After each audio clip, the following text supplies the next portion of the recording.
Hello everyone, कैसे हैं आप लोग। उम्मीद करती हूँ अच्छे होंगे और अभी तैयारी अच्छी चल रही होगी।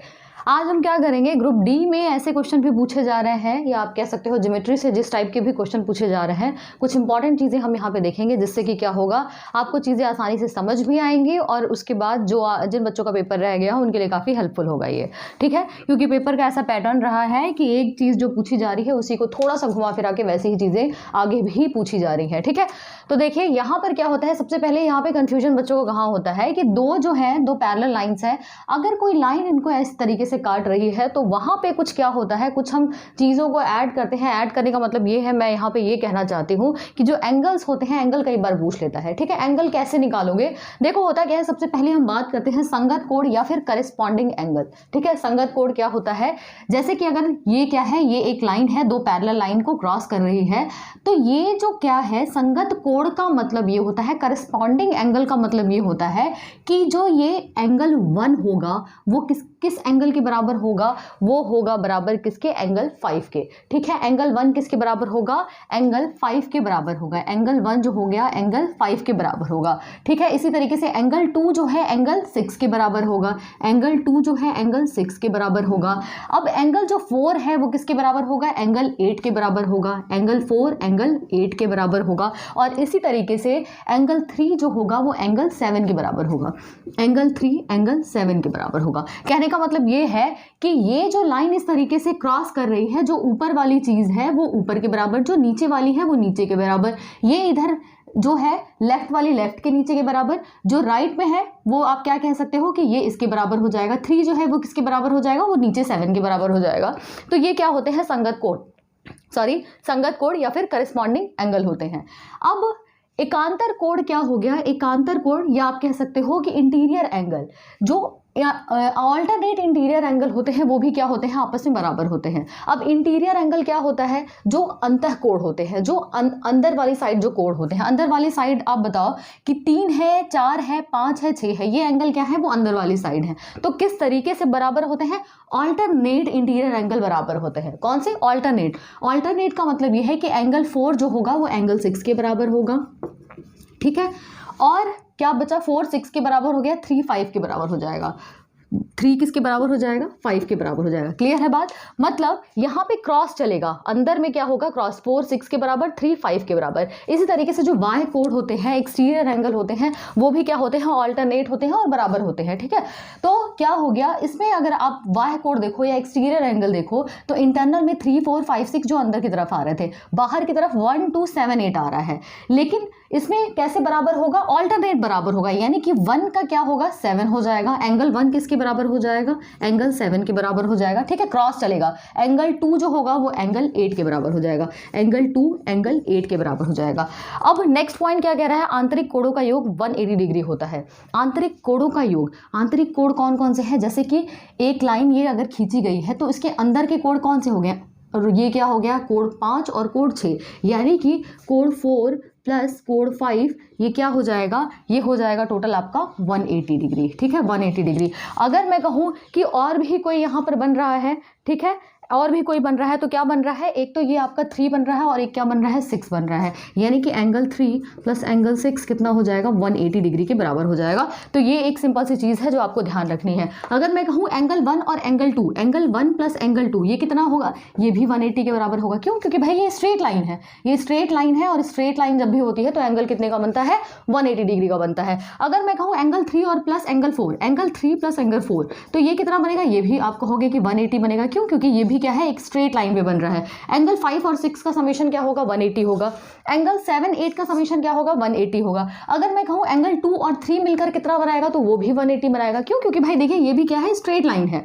तो इस तरीके से आप चीज़ों को समझ सकते हो, ठीक है। तो आई होप आपको ये चीज़ें क्लियर हो गई होंगी कि संगत कोण कैसे बराबर हो जाते हैं, एकांतर कोण कैसे यहाँ पे बराबर हैं, ठीक है, बाह्य कोण जो है वो कैसे बराबर हो गया। तो ये सारी चीज़ें हमने क्या कर ली हैं, देख ली हैं। अब हम क्या करेंगे, अब हम चीज़ों को देखेंगे जो कि आपके एग्जाम में पूछी जा रही हैं, ठीक है। तो सबसे पहला जो पॉइंट है, आप यहाँ पे देखो ज़रा, ये क्वेश्चन जो है एग्जाम में पूछा गया क्वेश्चन है।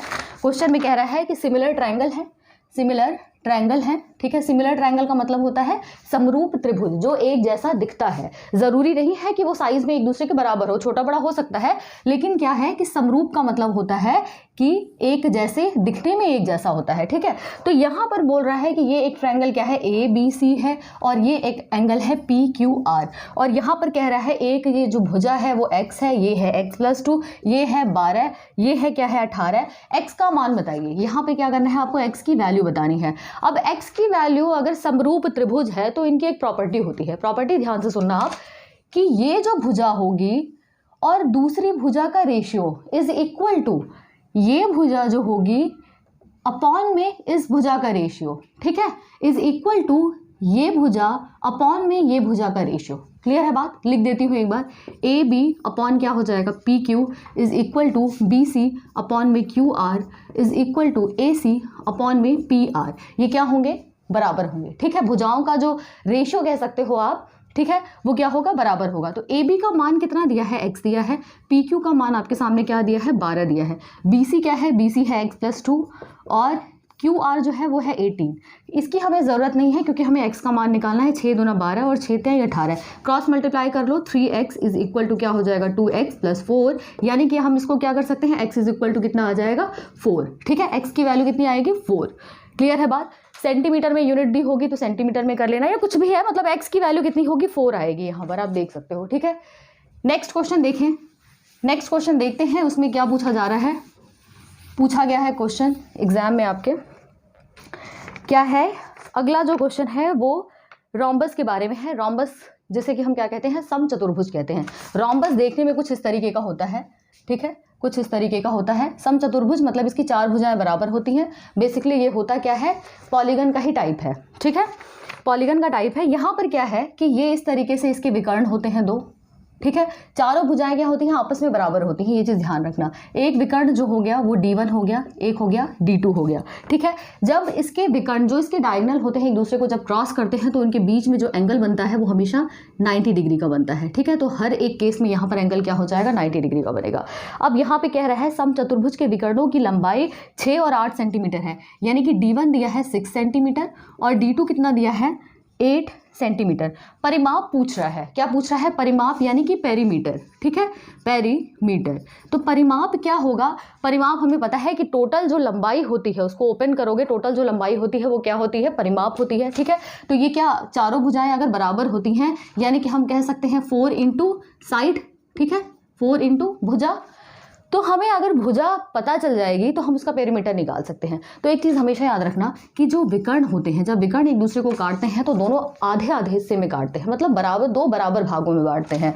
अगर एक की लंबाई 6 सेंटीमीटर है, दूसरे विकर्ण की लंबाई 8 है, इसका मतलब हम कह सकते हैं कि ये कितना हो जाएगा, आधा इसका 3 हो जाएगा और ये इसका आधा क्या हो जाएगा, 4 हो जाएगा, ठीक है। 3 है 4 है। अब एक बात बताइए, एंगल कितने का बन रहा है, 90 डिग्री का बन रहा है।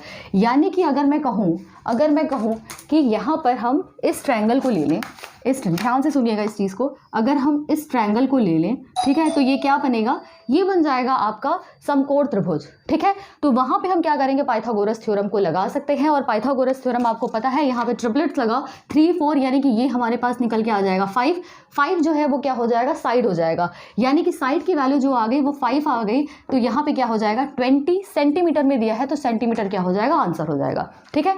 जो पेरीमीटर की जो वैल्यू होगी वो क्या हो जाएगी, 20 सेंटीमीटर हो जाएगी। और यही चीज़ आपसे यहाँ पे पूछी जा रही थी, ठीक है।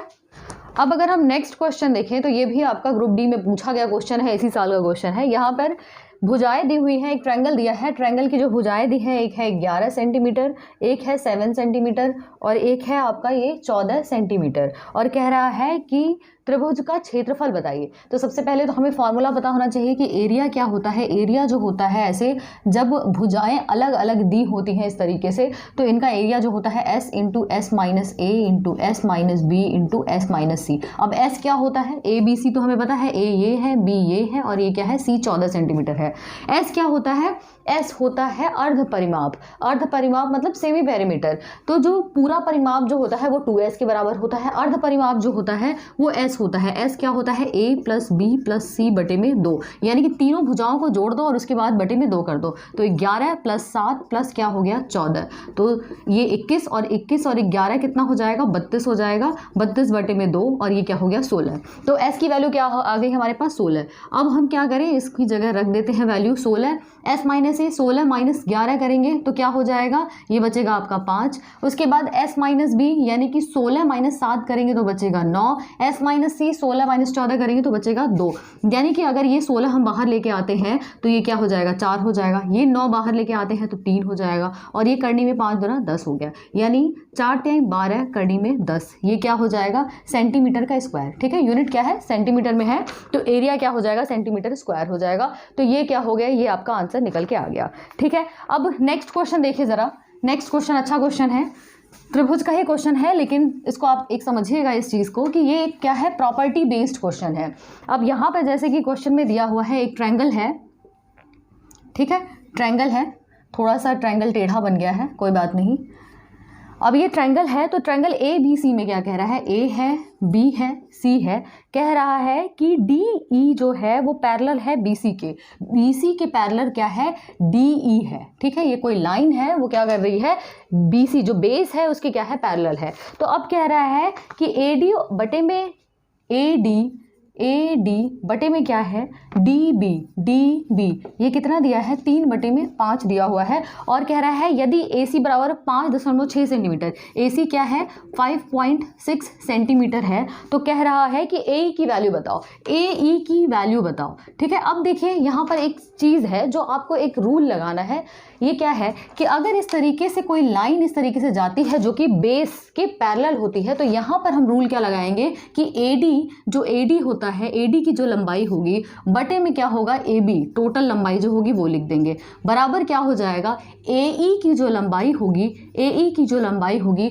बटे में टोटल लंबाई क्या है ए सी, ये लिख देंगे। ठीक है, अब हमारे पास क्या है ए डी बटे में डी बी दिया हुआ है। ठीक है, हमें लिखना क्या है ए डी बटे में ए बी, ए डी बटे में टोटल ए बी लिखना है, ए डी कितना है 3 है, अगर ये हमने 3 लिख दिया, ए बी क्या है ए बी टोटल है, और हमारे पास डी बी दिया है, डी बी 5 दिया है, यानी कि ये 3:5 दिया है ना, तो टोटल क्या हो जाएगा 8 हो जाएगा, टोटल 8 हो गया। ए ई की लंबाई पूछ रहा है, ए ई की लंबाई पूछ रहा है, ए सी कितना है 5.6 सेंटीमीटर है। अब ए ई यहाँ पे निकाल लो, ए ई कैसे निकलेगा, ए ई निकलेगा 3 बटे में 8 और ये क्या हो जाएगा 5.6, तो ये क्या हो जाएगा ये 10 हो जाएगा। ठीक है, फिर ये क्या हो जाएगा यहाँ पे 7 बार में 7 त्रिक 21 बटे में 10 यानी कि 2.1। ठीक है, 2.1 अगर ये सेंटीमीटर में दिया है तो ये क्या होगा सेंटीमीटर में आंसर हो जाएगा। तो ए ई की जो लंबाई होगी वो क्या होगी 2.1 सेंटीमीटर होगी। ठीक है, तो आई होप आपको ये चीज़ें समझ में आई होंगी।